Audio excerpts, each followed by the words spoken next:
You never know who you're going to meet on a plane, Shari. This guy walks by me, says something to me because I'm sitting in 1A. He, too, was sitting, I think, in first class. I can't remember. But and then I chatted with him as I got off the plane, phone number, and find out we have a couple of mutual friends in common. And I was asking him what he does now. And then he sort of told me, yeah, this is what I do. Former undercover cop, and now somebody that people that are in the world of human trafficking, which is a $150 billion a year business, would probably like to see this guy no longer breathing. So I appreciate you coming on. I asked what name you wanted to use, and you said, you call me Ty. It's fine with me.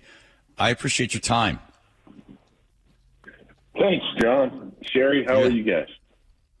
Good. Thanks so much for being here. Shari gets first question. Shari gets first question, Ty. Okay.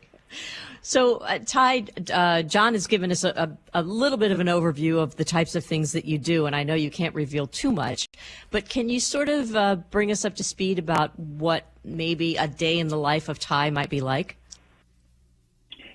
Well, I work for an organization that we basically rescue kids that have been trafficked throughout the world. Our organization, there's three pillars of our organization: aftercare, domestic law enforcement support, which is support of law enforcement in the United States, and then there's international operations. I work in the international operations end of it. So I plan and conduct undercover operations, infiltrate trafficking organizations throughout the world, and rescue kids that have been trafficked and put together cases against the traffickers. How does this not break your heart every single time you have to look into the eyes of these people that are selling human beings for what amounts to be just a couple of dollars? Well, I spent 28 and a half years in law enforcement. The vast majority of that time was in plainclothes undercover assignments. So I've done undercover work my whole life. I know how to turn it on and turn it off. I know I'm dealing with those bad guys to get certain information. And I know that if I can get that information and do my job, someone will be rescued and the bad guy's going to be held accountable, which is enough to keep me going. Ty, what region of the world would you say is where the trafficking is most prevalent? I really can't answer that because, I mean, I've worked in Southeast Asia, I've worked in the Caribbean, Mexico, all over Mexico, Central America, South America, and it seems to be rampant everywhere. I have not been to a spot where I did not find it and put cases on people. So do you actually, while you're undercover, are you talking to the people that have the children, and are you negotiating for the price and for the transportation of these children? How does that work? Oh, absolutely. No, I've sat across from the devil several times, and I mean, I've had dinner with them, have drinks with them. We're sitting there. It's like negotiating to buy a car. And so I'm acting like the person with the money and setting up the party or however we plan on doing it. They have the goods, and so we negotiate the price, the time, everything. Are there certain governments that are more willing to turn a blind eye to this kind of activity? Well, I don't know if it's necessarily a blind eye. What it is a lack of resources that a lot of these countries have. And so when we come in as an organization, we don't do anything unless we have the backing of the governments that of the places we go into. So they recognize they have deficiencies in budgets, in vehicles, whatever. I mean, we've been in places where the only reason that they can't go out to the village to investigate a crime is they can't afford the gas money. So we're there to give them the resources, give them the training to conduct the investigations. We're not a cowboy organization that just goes in and does it ourselves. No, we want to put together prosecutable cases against these guys. So we're working hand in hand with the investigators in those countries and bringing them up to speed. And I mean, it's just a wonderful thing to watch, because at first they're scared to do these type of investigations because it seems overwhelming. We show them that it's not overwhelming, and then next thing you know, they're starting to take on more responsibility. They're starting to put more effort into this, putting more resources into this. So our goal is to actually work ourselves out of a country. But I see. That takes time. You know the story of the guy, he's walking on the beach with his kid, and there's a starfish, and then the kid goes and saves the starfish by throwing one back, and the dad said, well, that's not going to help all these starfish. And he goes, yeah, well, help that one.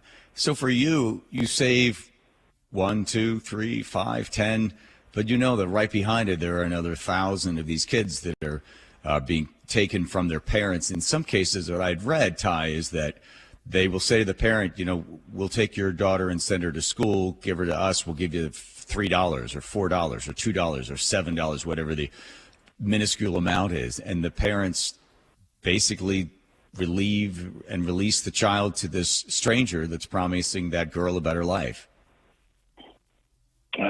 True story. And I mean, desperation makes people do regrettable things. But you got to understand, in these countries where we're working, I mean, these people are desperate, and you and I can't really fathom the depths of that. And when you get to a point where you're able to risk your kids just so that you could maybe feed your other kids, that's a heavy thing to think about. What happens to these kids, Ty, if these people are caught and the kids are released? Where do they go? Do they go back to their parents, or did they go into some other program? Well, the sad thing is like 40% of kids that are trafficked by a parent or guardian or someone that they knew. So what we have in each country is we've vetted aftercare facilities, and we're right there all the time to make sure that they're keeping up on their end of the bargain. So when these kids are rescued, if they can't go back to the parent, and even if they can go back to the parent, they have needs, they have trauma that needs to be addressed. So our aftercare facility is there to walk them through anything they need. I think we've had aftercare for as young as a 2-year-old to as old as a 65-year-old. And when you are sitting across from these guys, if your cover gets blown, I assume they would kill you. How do you reconcile the fact that you're putting your life on the line every time you are involved in one of these exchanges? I mean, I've made good with my Lord, and it would be a shame. It would be more shameful for me if I didn't do anything, if that makes sense. And I don't mean to sound like I'm something special, because I'm not by any means. But if I knew something was going on and I didn't, and I ran away from it, that would be more shameful. And I quite frankly would be embarrassed to face my children, if that makes any sense. How do you show how do you get restraint? I mean, when you're sitting across from people and you're negotiating over a child and you know what this is about, I'm sure there have been some graphic discussions of what's going to happen. How do you eat dinner with people? What do you do to also clear your mind or try to get past all that in when you go back to your life? I try to flush everything out at the end of an operation. That the flight home for me is pretty reflective, and so I take that time, and most of these are pretty long flights, so I take that time to go back over it, see what I did right, see what I did wrong, and flush it and move on. And when I walk through my front door, my what I try not to ever do is bring the devil home. So I leave it outside, and I don't know if that's the best way to handle it, but it's worked for me. What is the price of a young girl on the open market? I've had it as low as $50, and I've had it, if they're offering a virgin, it could be $1,000. And I read where the average age in the United States of someone trafficked is about 13, but in Southeast Asia it's more like 9. Does that seem accurate? Yes, it does.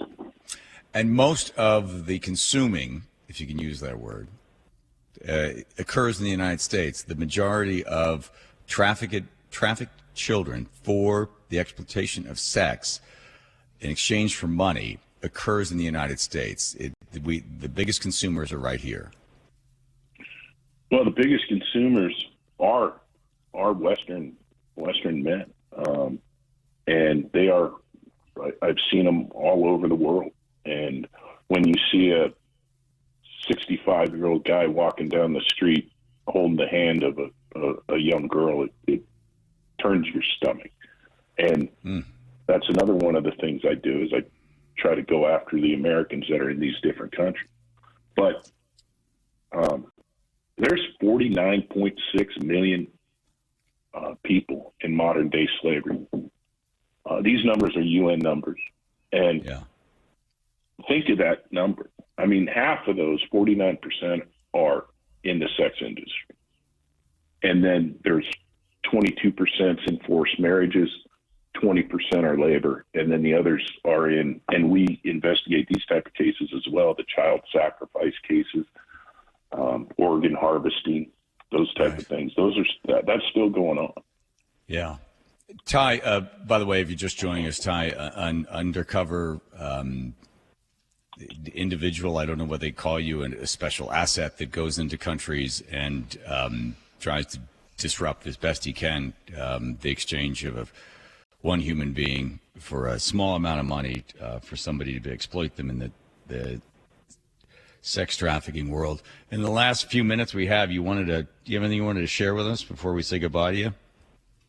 Yeah, I did. I wanted to share with, I know you have at least a couple listeners, and that's accurate. I wanted to share with them something they can institute for their kids and possibly save their kids from being approached or trafficked. One thing that you can't do, never underestimate the bad guys that are involved in this, their expertise. I arrested a trafficker one time, and during our interview, he asked me, he said, "Stop, can I ask you a question?" And I said, "Yeah." And he said, "Detective, did you go to college?" And I thought that was weird, never been asked that by a bad guy. And I said, "Yeah." And he goes, "Okay, how many years?" I said, 4 years. He goes, "Did you do a lot of study?" And I said, "A little bit. Yeah, fair amount." And he goes, "Let me tell you, I spent the equivalent of a master's degree studying one thing." And I said, "What was that?" He said, how to manipulate women. And that hit me like a ton of bricks. that the amount of effort that these people put into this is tremendous. So he goes, when I'm at the mall and I approach a group of girls and I go up to one of them and she looks me in the eye and says, thanks, I immediately go away from her because I know that she has self-confidence. I'm looking for the one that looks at the ground because I know there's something there that I can exploit. So what I'm telling your audience or not telling them, but giving them something to chew on is teach your kids to look people in the eye and show self-confidence, and possibly it could save them from one of these monsters out there because they're out there. God. Wow. Ty, thanks for coming on, and I apologize. I mean, I forgive you for taking a shot at the size of our audience. So, you'll be buying the beers when you come up to the barn. All right? Yes, I will. And hey, I really appreciate the opportunity to come on, and thank you for that opportunity. All right, stay safe, my friend. Thank you. All right, will do. All right, thanks, Ty. All right, there we go. Wow. By the way, I'll get the name of Ty's organization. We'll put it up there at the Facebook page, the John Curley Show, Elliker Show Facebook page. You find out more about it.